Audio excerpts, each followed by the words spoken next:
గుండె నిండా గుడిగంటలు సీరియల్ రోజు రోజుకు కొత్త ట్విస్ట్లతో ఆకట్టుకుంటోంది.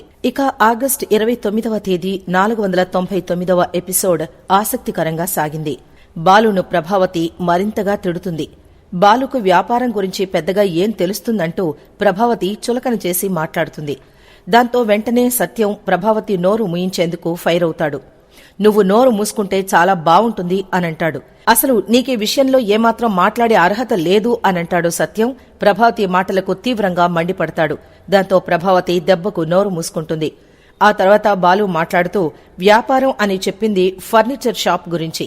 ఆ వ్యాపారం చెయ్యాలంటే లక్షల రూపాయలు పెట్టుబడి అవసరమవుతుంది. అయితే ఇక్కడో వెసులుబాటుంది.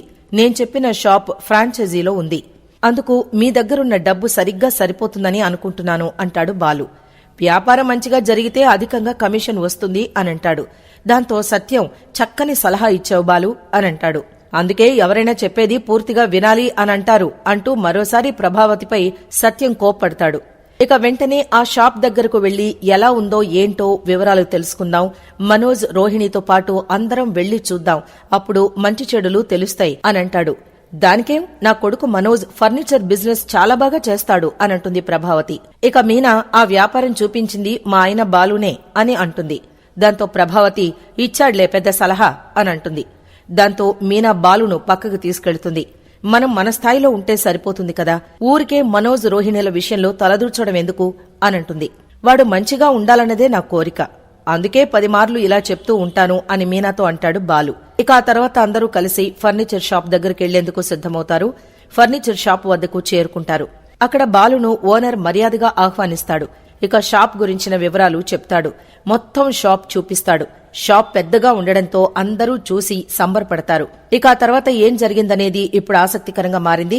ఆగస్టు 30వ తేదీ 400వ ఎపిసోడ్లో ఏం జరిగిందంటే, మనోజ్ కు బిజినెస్ ఏర్పాటు చేయడానికి బాలు ఎంతో ప్రయత్నం చేస్తాడు. ఇక మనోజ్ వ్యాపారం కోసమని రోహిణి వాళ్ల నాన్న దగ్గర 25 లక్షల రూపాయలు ఇచ్చాడని, మనోజ్ ఏదో ఒక బిజినెస్ చేసి కోటీశ్వరుడైపోతాడని తల్లి ప్రభావతి కూడా సంతోషిస్తూ ఉంటుంది.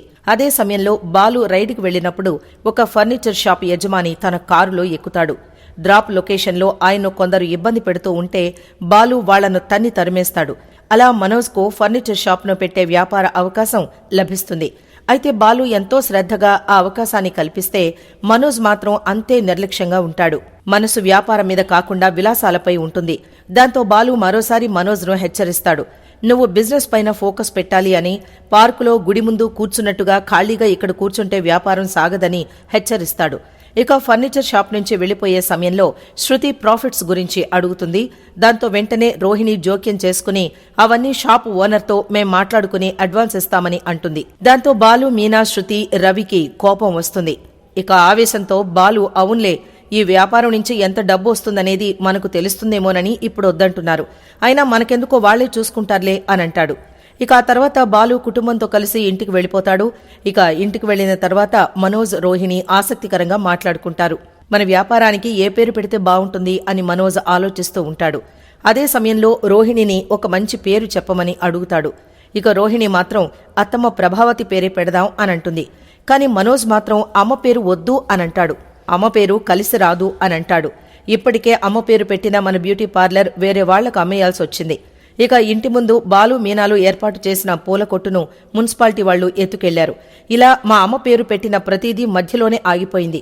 అందుకు మా అమ్మ పేరు కాకుండా మరేదైనా పేరు పెడదాం అనంటాడు. ఇక రోహిణి అత్తమ్మ వల్లే మనం ఇంట్లో సంతోషంగా ఉంటున్నామని, ఎన్ని తప్పులు చేసినా సాగుతోందని అంటుంది. అందుకు మనోజ్ అమ్మకు మంచి శారీ కొనిద్దాంలే అనంటాడు. ఆ తర్వాత అందరూ కలిసి టిఫిన్ చేస్తూ ఉంటారు. ఇక అందరూ కూర్చుని తింటూ ఉండడంతో మీనాను కూడా కూర్చుని తినమని సత్యం అంటాడు. లేదు మావయ్య, నేను తర్వాత తింటాను, మీరు తిన్నాక తింటాలే అనంటుంది. మేమందరం తిన్నాక నీకేం మిగులుతుంది అని రవి, శృతి అంటారు. ఎప్పుడూ నువ్వు మాతో కలిసి తినడం లేదు, ఇక మేం తిన్నాక నీకు తినడానికి ఉంటుందో లేదో అనంటారు. దాంతో ప్రభావతి దానికి వేరే గిన్నెలోకి తీసుకొని ఉంటుందిలే అనంటుంది. దాంతో మీనాకు మండిపోతుంది. లేచి వెళ్లి ఎక్కడ దాచానో తీసుకురండి అత్తయ్య అనంటుంది. వెంటనే ప్రభావతి మౌనంగా ఉండిపోతుంది. అందరూ ప్రభావతిని తిడతారు. ఇక శృతి రోహిణిని మీ వ్యాపారానికి ఏం పేరు పెడదామని అనుకుంటున్నారు అని అడుగుతుంది. ఇంకా డిసైడ్ అవ్వలేదు అంటుంది. దాంతో మీనా సుశీలమ్మగారి పేరు పెడితే బావుంటుందని తన అభిప్రాయాన్ని చెప్తుంది. మిగిలిన వారందరూ సరేనంటారు. కానీ రోహిణి మాత్రం ఏం పేరు పెట్టాలో మేము ఆలోచించి చెబుతాం అనంటుంది.